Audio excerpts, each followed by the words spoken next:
Hello there.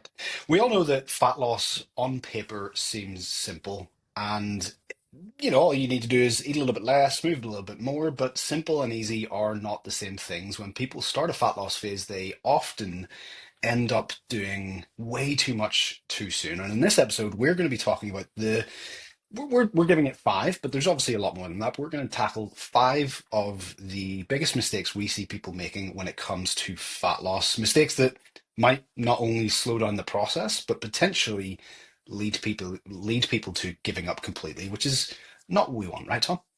We want people to Absolutely we want not. people to be successful. So, Tom, before we jump into the list, we've obviously written five of these biggest mistakes that we see, but excluding the list that you are privy to knowing, is there anything else that you see people? Is there anything else that you see people making mistakes on that is fairly common? Um, Hopefully that you understand what I said there. What other mistakes? Let me try that again. What other mistakes, other than the five that we've gotten already, do you see people making when it comes to fat loss? There we go. We're not editing that. We're keeping it in. It's real and gritty, right? So, Tom, hopefully you've got what I'm putting down there. Just stop talking. Stop talking. It's fine. Um, um, yeah. So I think obviously we've got the list of five things coming up, which different people obviously fall foul of different elements of this. Some people will fall foul of all of these, but I think just to give this a little bit of context, if you're trying to drop weight and like get into a deficit and drop some body fat, the most important thing to start with is looking at your total calories, because without being in a calorie deficit, you're basically not going to be in a position to drop body fat. And I think that's just like it's worth saying that, because obviously there's so much information online of all these different diets, all these different kind of methods for people will claim they help you drop fat, but it's like focusing on purely like unprocessed foods, for example, which absolutely will help and will help from a health perspective, but the underlying mechanism that will help you drop fat is being in a calorie deficit.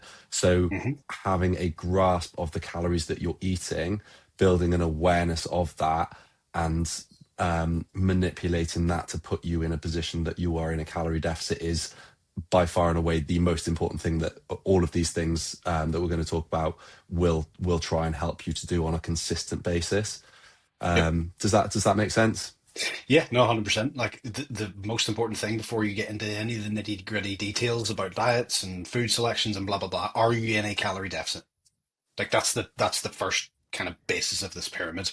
If you're not there, it doesn't matter what you do, it's just not going to work. Yeah. Yeah, I love that. Especially the awareness thing as well. I think that's one of the biggest things that I, have noticed from coaching for as long as we have is that oftentimes just bringing people's awareness to something is enough for them to make the changes that are necessary. Again, not always, but a lot of the times it can just be like, hey, just be aware of how much you're eating, be aware of the food choices you're making, and that can make people make the better decision for what they're aiming for.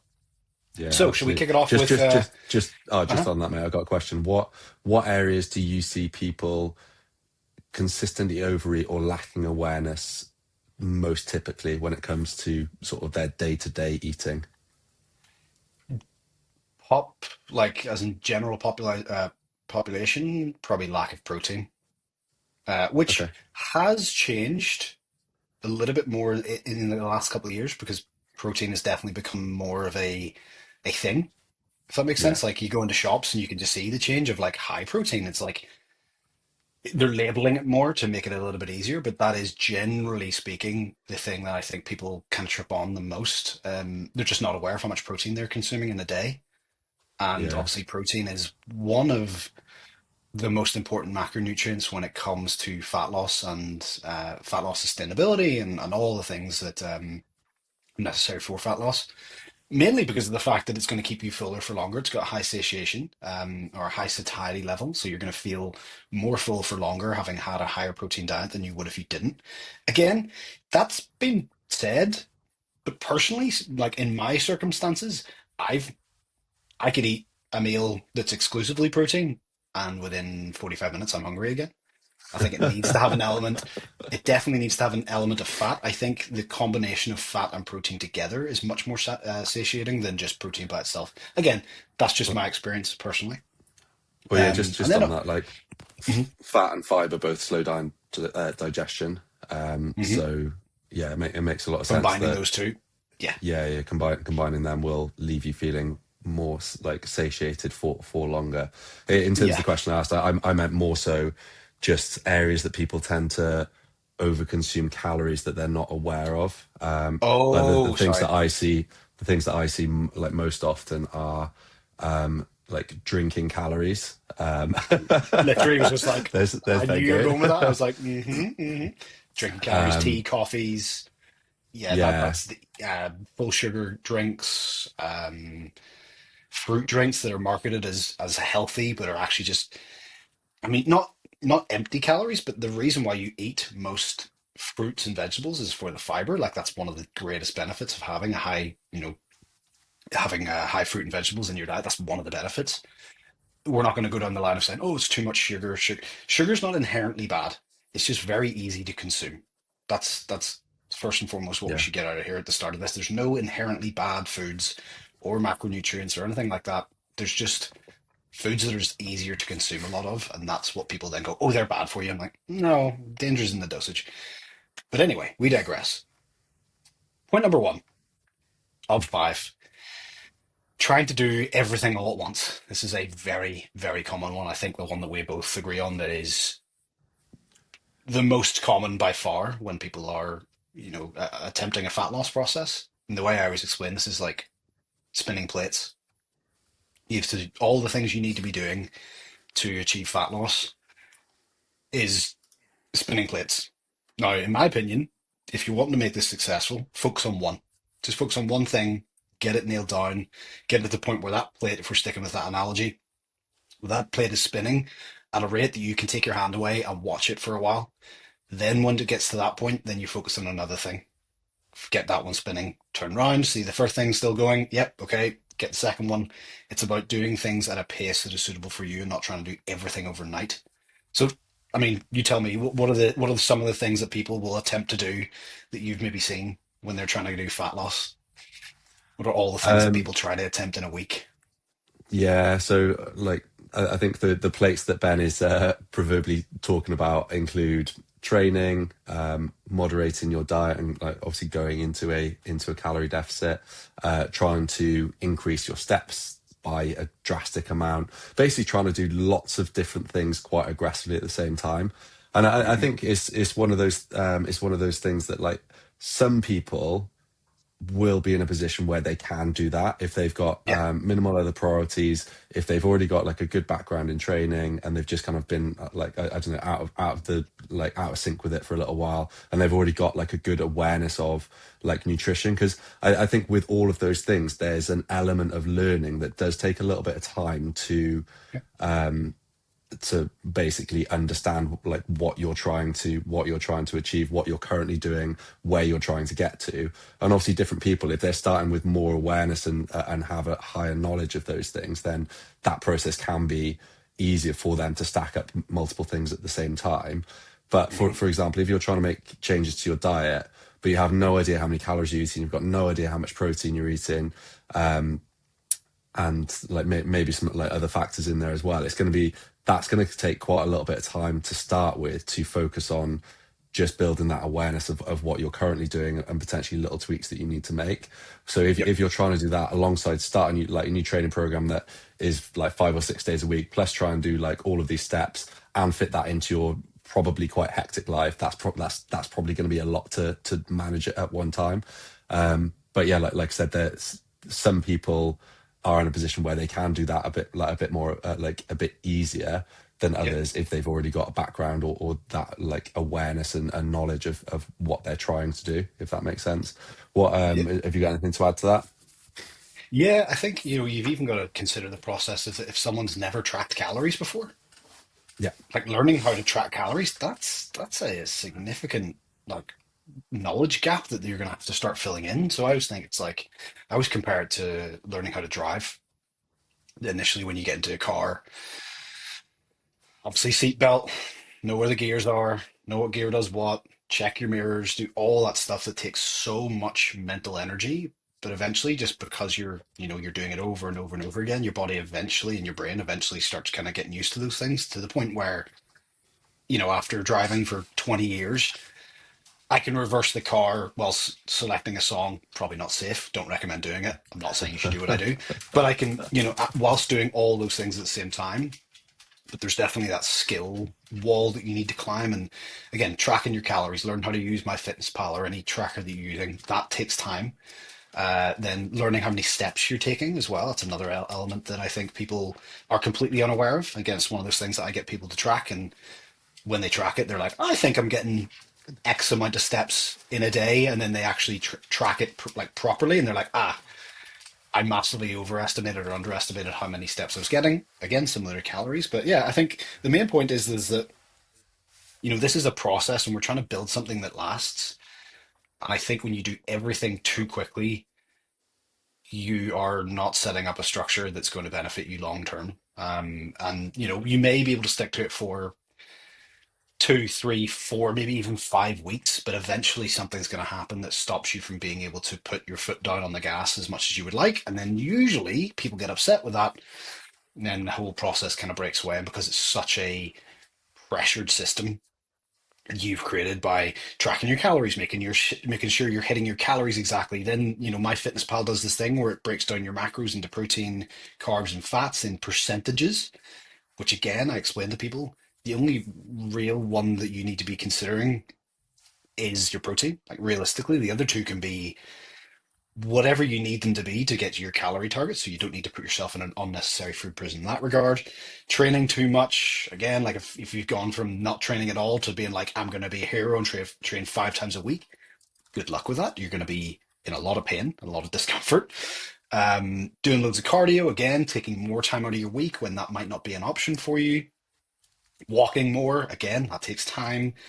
And then cutting out all bad foods are kind of the main ones that we see. Again, and when you cut out all bad foods, you're doing that, don't think of a pink elephant, what we've talked about before, where when you remove those foods, because you've removed them, that's probably what your brain is going to be thinking about a lot. So I think making sure that you're managing that. And I said the main issue is that people burn out. When they do too much, they burn out. And that's not exactly what we need for fat loss. And just one more point on that as well. If you're not taking that time to build the awareness of like we spoke about your calories, your protein, what training you need to be doing, that sort of thing, then whatever approach you take will inherently be black and white because you'll just be given some constraints and like with no knowledge of how to navigate outside of that. So you can absolutely you can absolutely drop body fat quickly if you stick rigidly to those constraints, but after a period of time it will break if you haven't spent that time building the awareness of how to manage those things, and give yourself flexibility long term. Hmm. Exactly.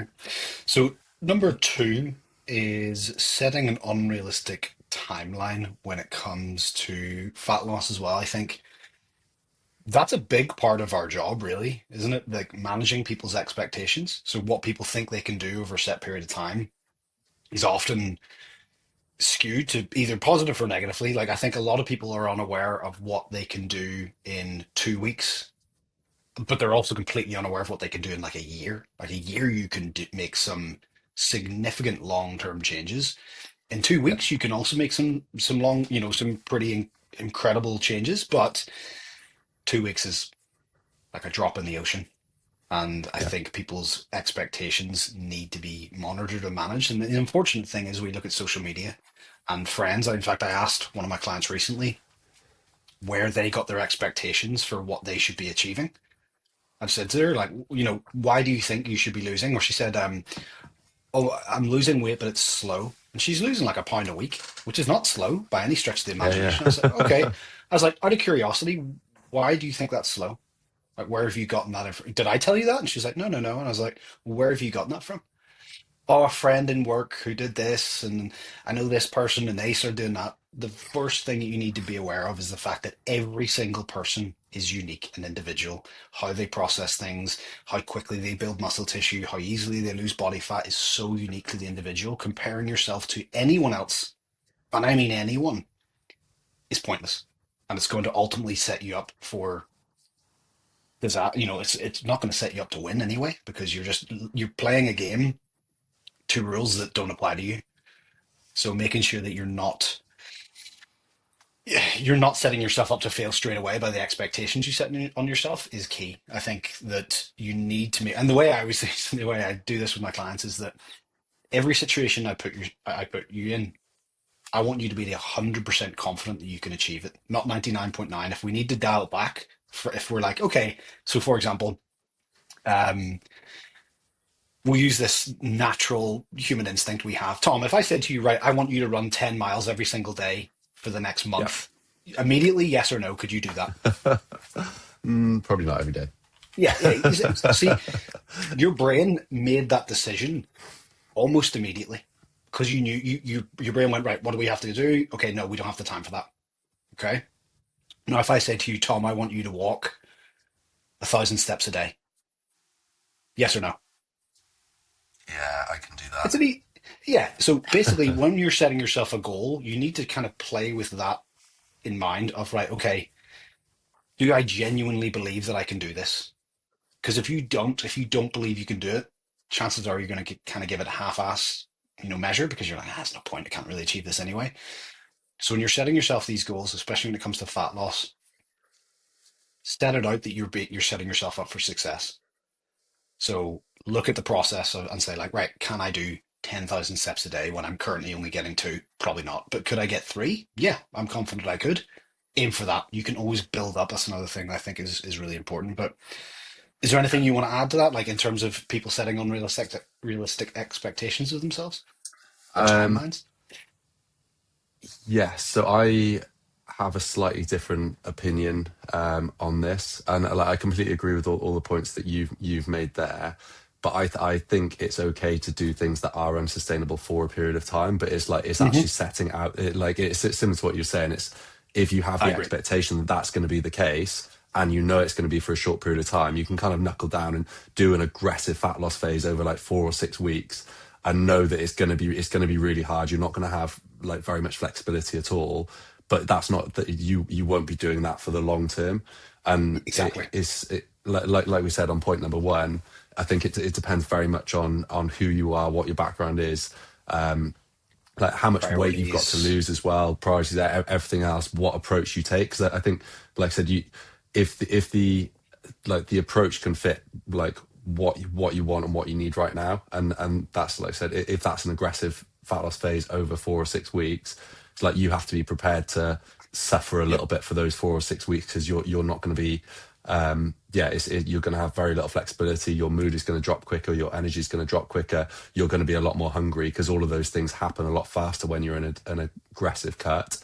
Yep. And then also having a plan off the back of that to go back to maintenance for a period before potentially trying to do that again. You can't carry on doing that on a consistent basis. And in terms of actual rate of weight loss, for most people, around about like 0.5% of body weight to up to 1% of body weight is probably like a good place to be sitting. A little Yeah. bit lower than that is Still fine. progress. It's still And progress at yeah, the end of the day as well. Yeah. it's still progress. It's just like, but it will take a little bit longer. Hmm. Which obviously all those things that I've just spoken about, like energy levels, mood, like your hunger levels, all those things will stay higher for much longer if you take a more steady approach. And that approach is definitely the right approach for some people. And then going over that 1% and dropping faster may also be the right approach for other people in a different situation and scenario. So yeah, it's I think it's all about managing your expectations, and it depends very much on sort of where you're coming into that process. Yeah. It all comes down to the individual. Like some Yeah, people I know, I will push certain clients into that, what you were saying of like, look, for the next 4 to 6 weeks, we're doing this aggressive cut because it's first of all, they're in the good position to do it. They're in the yeah, mental headspace to be able to achieve that thing. You set the expectations of what's going to be involved in that. So there's no like, oh, I'm really, really hungry. It's like, no, you knew this was going to happen. I think yeah, the less jump scares you give them along the way and the more prepared you get someone to go through a process like that, the easier it becomes. Again, simple and easy. sorry, the more simple it becomes, but it doesn't mean it's going to be easy. Yeah. No, I agree with you. I think short periods of quite aggressive cuts are 100%, useful. But again, making sure Yeah. someone's in the right frame of mind, they know what to expect of it, is very, very important. Yeah, and just on that, like when people say Hmm. like, "Oh, what you're doing is unsustainable," it's like, yeah, because you like Yeah, the goal is never to be in a deficit for like forever, which no, a lot yeah, obviously within dieting culture, that's kind of I think that's kind of what's portrayed a lot of the time is you yeah, like people think that they have to constantly be in a deficit. It's like, no, we'll do this for a period, drop some body fat, and then we want to bring you back to maintenance where you're maintenance. eating as much as possible whilst maintaining your weight because we know that you'll be performing as best as best as you can. Your energy will Hmm. be as good as possible. Everything else will be as good as possible at Firing on that all point. cylinders. Yep, yep. No, I agree. I agree completely. Point number three. Move on to this. Point number three. Let's go. So, training to burn calories or just to burn calories. Now, this is the mistake that you see a lot of people making. I would say, arguably, it's, yeah, one of the biggest ones, where people treat exercise as a way to burn calories. Now, I use this example. I could use my Warhammer. I could use this figure that's over my shoulder. Again, I'm pointing to an Imperial Knight. It's a big Warhammer model. I could technically use that as a doorstop. Technically, I could, and it would serve its function as a doorstop, but that's not what it's for. Similarly, the training, yes, it does burn calories, and so does cardio, but that's not its primary focus. You lift to get stronger, physically more capable, build confidence, all that fun stuff. Cardio, you do to improve your cardiovascular fitness. Yes, they both burn calories. That's not why we do them, and that's not why you should be doing them. I think a lot of people, when they're in a fat loss phase, they go, right, cardio. It's the first thing people ask, isn't it? Whenever they're in a fat loss phase, they're like, right, how much cardio am I doing? I actually like starting people off with like as little as possible to show them that it's not what's going to get them lean. All the other decisions they make when it comes to recovery, when it comes to food management, when it comes to all that stuff, that's what's more important. Also, a lot of people go to into a cut. This is a conversation I had with a client recently. A lot of people go into a cut and let's say it's a woman, for example, they start trying to cut because they're maybe not happy with their midsection or something that's maybe carrying more body fat than they'd be comfortable with. Now the body doesn't take body fat from where you want it to go from. It takes it from everywhere and I always describe this as like imagine like a pool, like imagine like a swimming pool, taking a straw to the corner of that pool and sucking from that corner. It's ridiculous for you to expect that only that one area that you've got the straw in to lose the surface volume. The entire volume of the pool is going to go down. That's how body fat works. So whenever someone is cutting and they maybe don't have a huge amount of muscle tissue to start with, all you're doing is making yourself look smaller. Now, the areas that you're going to lose first, typically speaking, around the face, around the arms, and again, this depends on the individual, but generally speaking, you're going to kind of lose it in areas that your body doesn't typically want to store fat. Men typically store fat, it's called andro-obesity, around the kind of stomach. Women kind of store it, it's called gyno-obesity, around the kind of hips and their bum. So they'll be typically the areas that most people focus on. Men focus on the stomach, women focus on the hips and the bum. Again, typically speaking. Now, when they start losing body fat in other areas, if that one area that they're focusing on isn't getting smaller, but everything else around it is getting smaller, that makes that area that your problem area look bigger because everything else is getting smaller and that one area that you're focusing on isn't changing. It can create a psychological kind of backlash of the effects actually having the opposite effect. You're like, why is this one place that I'm trying to affect not working, but everything else is getting smaller, which makes that look worse. So a lot of the case, I think that basically my kind of tangent that I'm getting to is make sure you've got enough muscle tissue before you start cutting. That's one of the best things I could say is focus on your performance. Use the gym for what it's designed for, which is build muscle tissue. That's what it's for. Anything else you want to kind of talk about on that point? Um, Yeah, so like it's similar to what you were saying about using your Imperial Knight as a doorstop. The analogy that I like to use for this is like using your iPhone as a paperweight. It's like yeah, it can weigh the paper down, but you're missing out on quite a lot of the other cool stuff that the iPhone can do. In the same way Hmm. that like training is going to help you build muscle mass, help you build strength, help you move better, help you feel better on a day to day basis. Well, one thing that I dislike, just obviously a lot of people focus on like cardio or aerobic training purely to like from a fat loss perspective. And Yeah. then I think it kind of got thrown out as like, oh, well, I don't need to do it to lose body fat. So people are like, oh, I don't need to do it at all. Whereas actually, it has, like you said Oh, earlier, doing some aerobic training on a weekly basis has unbelievable benefits that you're not going to get from doing resistance training. So actually mhm. including some because it helps you feel like because it will help you be fitter, stronger, and live longer is probably a good idea to include it. And yeah, it will burn some calories, but it's not like in the grand scheme of things when you look at all the like the calories you consume versus all the other ways that you're going to burn calories, it's going to be a relatively small amount. And Yeah. like if you think about it, it's you can use like particularly aerobic training to burn calories, but Yeah. say like you burn 500 calories doing some training, you have to work quite hard for quite a long time to do that. Whereas actually, like probably taking 500 calories out of what you're eating in that day probably is Yes. good if you manage like your portions and make sure you're eating foods that have like a sort of relatively calorie what's the opposite of Dense. dense. Calorie light, thin, dense, The word is gone, but smart. yeah.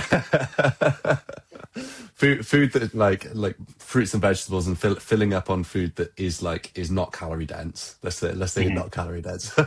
Perfect. Perfect. Is much easier to take 500 calories out of your day that way rather than trying to Yes. like eat in the same way and then burn that off. So Hmm. there's also been quite a lot of studies on like hit training, for example. People go in and do this really hard session and think that they're going to like burn those calories, and they might burn like say 500 calories, but then those people are so knackered that they then move a lot less throughout the rest of the day, and as a result their total calories that they've burnt for the day are actually lower because they've not moved much for the rest of the day versus someone Hmm. who had just gone and done some like more moderate training, maybe lifted some weights, maybe done a little bit of cardio, whatever, but they had then been focusing on staying active throughout the rest of the day, which I think is quite an interesting point because obviously everyone focuses on the training to do this thing, but Output, actually output. yeah, your non-exercise activity, which is just like all the movement that you do outside of the gym, plays a much bigger role in terms of your calorie output for the day, and that's the main reason that people focus on steps because it's the easiest way to account for that movement. Quantify that. Obviously, like Yeah. you can't quantify the amount that you fidget or like that sort of thing like Ben's doing right now. So steps is the easiest way for us to quantify what our general activity levels are like. No, I agree completely. Um, yeah, like we've got all the things that contribute to how much energy you need to spend a day. Obviously, your BMR, if we're looking at this like a pillar, your BMR, which is your basal metabolic rate, which is essentially just the energy that you need to spend just being the mass that you currently are. Obviously, if you're a bigger human, require more energy because, of course, that takes about like again roughly about 70% of your energy needs. So 70% of your energy is going to need to go just for being alive or spent by just being alive and breathing. Then your next one, typically you've got the three other things that we have a huge control over. If we don't have a huge control over day to day what your BMR output's going to be like, but the three we do have are the thermic effect of food. So as I mentioned earlier, protein is an important macronutrient when it comes to fat loss because it has the highest thermic effect of food. It takes more energy for your body to break down and utilize and absorb protein than it does fats and carbs. So that's a benefit to having more protein in your diet when you're in a fat loss phase. But everything we do, absolutely everything, like me just moving around like this, there's a cost to everything. So the thermic effect of food is one element of it. Then, as Tom said, you've got your NEAT, so that's your non-exercise activity thermogenesis. That's just all movement that you wouldn't consider as designated exercise. Walking up the stairs, carrying shopping, all those things that are just necessary for you to get your day in. And then the last one is EAT, or the exercise activity thermogenesis. And to be honest, it's probably the smallest one. Like your NEAT is going to have a significant effect. Like as you said earlier, you could go in, bust yourself in the gym, but then sit on the sofa all day. You're kind of getting lost in the woods a little bit there for what you're trying to do. You're like, yeah, I bust my ass. I got those 500 calories burnt. Cool. But if you hadn't burnt as many and hadn't gone as intense as you did, then you could have actually gotten and ended up having more than that just by moving around and just being an active human being. So yeah, I completely agree. Yeah, trying to burn calories through exercise, difficult, can be done, but it's maybe not the best decision, for everyone. And as you mentioned earlier, sometimes it comes down to purely time. Do you have time to go and try and burn 500 calories, or could you just remove 500 calories from your nutrition for the rest of the day? And again, it's not one way works. You can pick and choose from either or. Number four, letting the scale control your mood. So is this something you've noticed with people in a fat loss phase? Yeah, absolutely. I think it's very normal because obviously that's the biggest metric that most people can focus on. Not obviously there's other things like you can do tape measure measurements, you can go and do like body fat scans, you can do like progress pictures as well.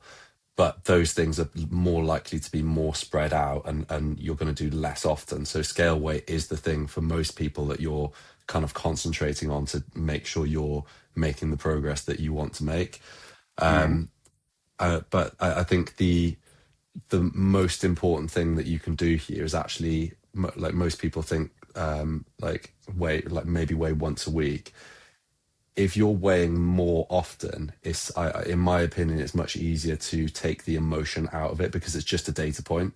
Because we Oh, know on a daily basis, you're going to fluctuate quite a lot based on like if you've had a bit more of a carby meal the night before, your glycogen might be a bit higher, or if you've had a salty meal, or if you're like a bit bloated, you're going to be holding on to a bit more water. Like if you weigh before you've been for your morning poo, for example, like could be like that. All of these things are going to have quite a significant impact on what that number on the scale says.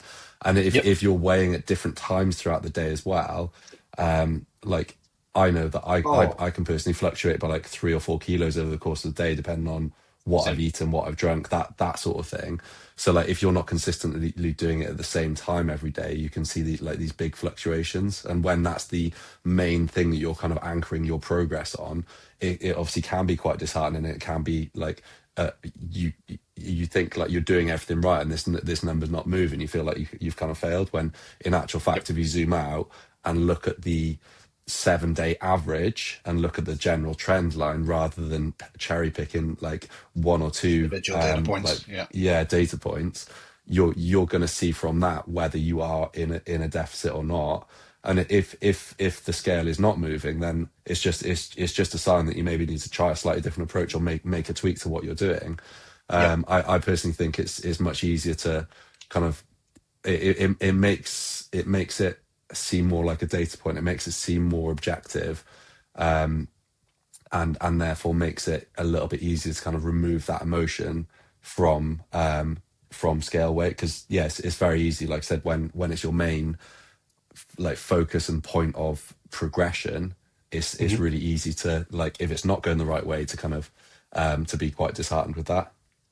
Yeah, I agree. I think you going back to what you said there earlier, that if you are doing everything, you know, right, again, I'm air quoting that, and the scale weight doesn't move, instead of looking at as a failure, and I think this is such an important thing that I work with a lot of my clients on, is just changing your perspective and how you address things. So if I was in this, for example, if I was working with a client and their weight hadn't changed, I always think 2 weeks. I think give it 2 weeks because a week isn't enough. Realistically, it's not enough for to see if you're if so. For example, you're Yeah. going through a fat loss phase and your weight is sustained or maintained throughout an entire week. Don't go, oh, I've got to change everything. Give it another week. Stick to everything you're doing. Give it another week because you might just find that your body was just for some reason holding on. And again, the reasons why our body can hold on to weight, there's plethora of reasons why. We'll talk about them in a second. But instead of looking at as I failed, my fat loss isn't working, now you just discovered what your maintenance is. After 2 weeks of doing it, you're like, right, at 2,300 calories, at averaging 2,300 calories, my protein's, averaging maybe 170.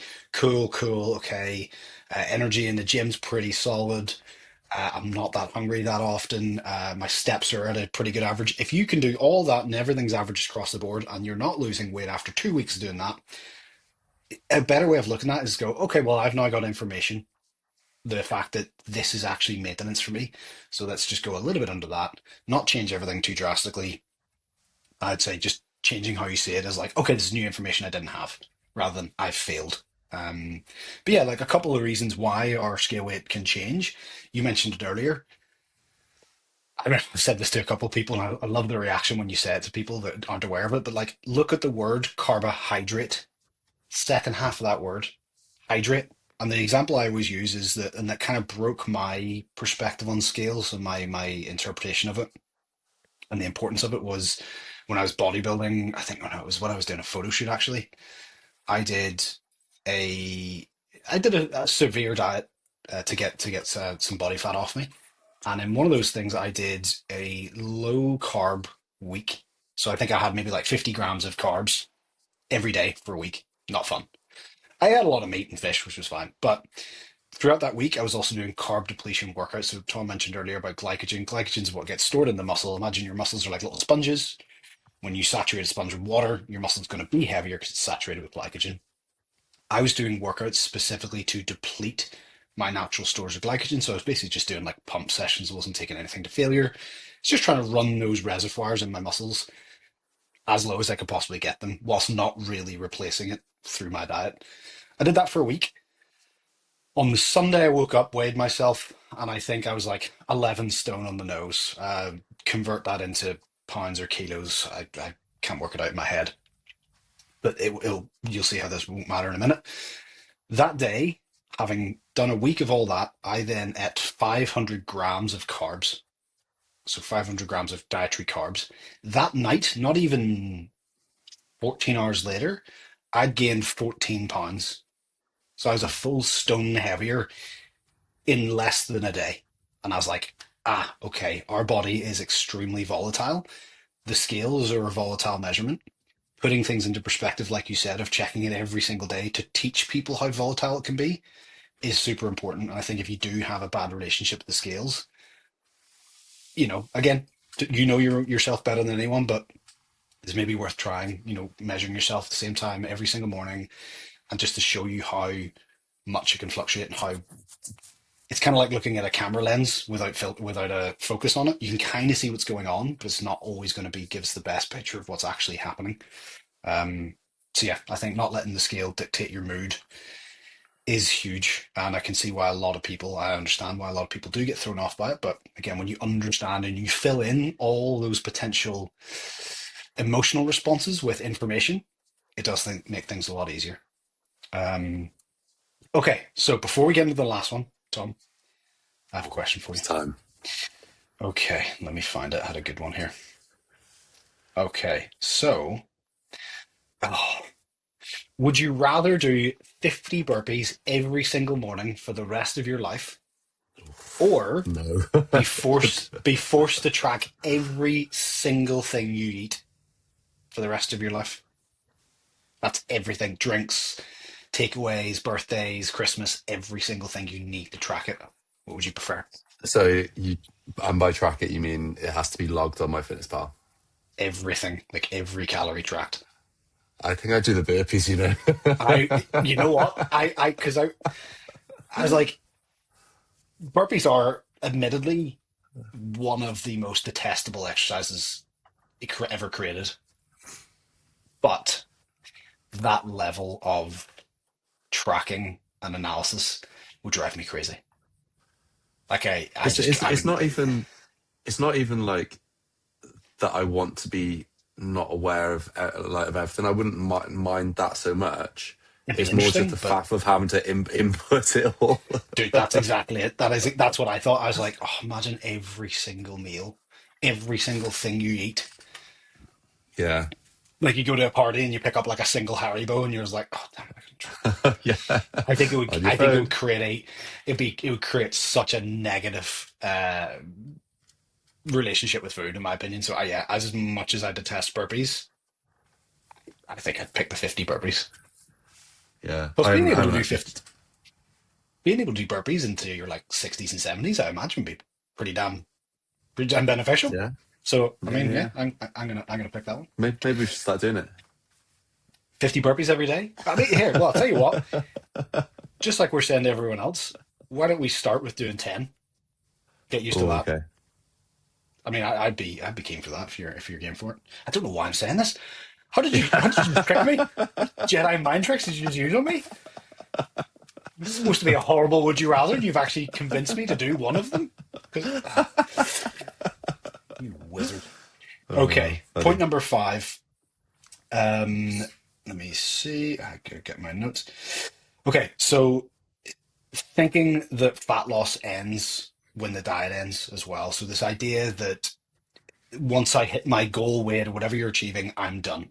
And you kind of mentioned it earlier as well, but that's one of the things I think people make one of the biggest mistakes on is they get to the goal, they achieve the goal, and then they've got nowhere to go after that. You said you've Yeah. mentioned it already. Like, what's the plan after the plan? Like, that's very, very important if we're going to set someone up. So, what would you do for someone who does eventually get to their goal weight that they've suggested? And again, that's even a difficult thing to nail down anyway, because weight is it's not just like a a piece of information. Like someone who's 80 kilos at 5'9", you get that same height, same weight, that could look like an entirely different composition. So Yeah. what do you do to people who have achieved their goal weight loss? What's like your What do I approach do after to that? people? I What do use you my do to them? Jedi mind tricks. You do? So like, would you like to do Uh, burpees? yeah. Or track this? Oh, that seems so much worse. So now the burpees don't seem as bad, do they? Yeah. Wizard. Um, no, I think it's just worth saying on this. Like most people are really good at dropping weight. Like it's Yep. all of the big name diets like showcase this like really well. Like everyone is like generally very good at dropping weight, but most people who end up dropping that weight end up putting that back on. Yep. And I think throughout this whole process, even whilst you like you might be going through a fat loss phase and that might be your like main priority from a training perspective, I think it's really, really important to have other things that you kind of anchor your progress to, and particularly performance based things within the gym. And yeah, you might expect like if you're going through like a really long sort of deficit phase, you might expect those things, like some of those things, to drop off slightly.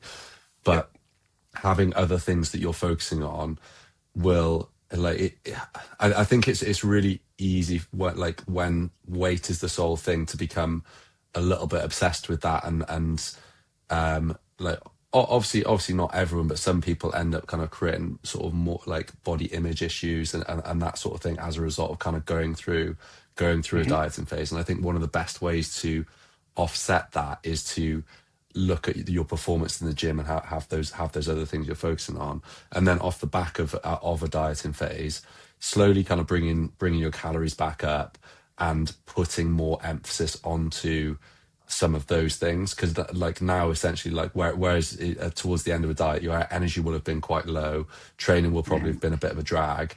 You'll like after a couple of weeks of kind of bringing things back up, or even sooner than that, you'll be going into the gym and feeling way better, feeling like you're able to kind of push things on a little bit more, and you can kind of focus more on the progress in the gym.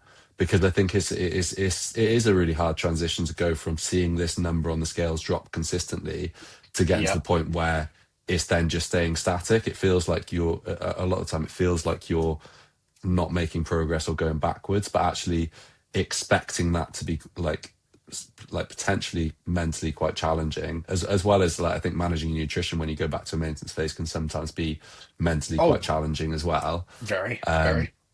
But having performance based goals and other things that you're then focusing on makes that transition a much more positive thing. Yep.